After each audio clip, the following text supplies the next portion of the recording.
Sang-ayon ka ba na kailangang humarap ni dating Pangulong Rodrigo Duterte sa International Criminal Court kaugnay sa Tokhang?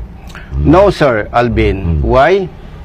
Pag ako, hingi ako ng konting extension. Oh. Ang sabi ng Pangulo, pag lumaban, patayin. Tama naman.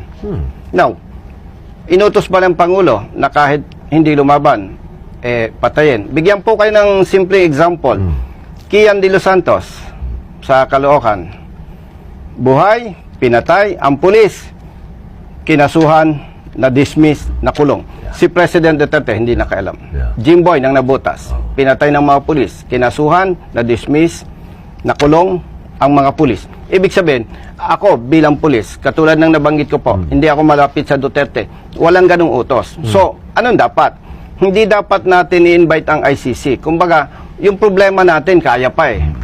Dapat, panagutin ang pulis kung nagkasala sila. I think one more, kayang isa. Huwag tayong umasa sa iba. Okay. Insulto kasi sa atin kung tayo ay tatawag pa ng iba.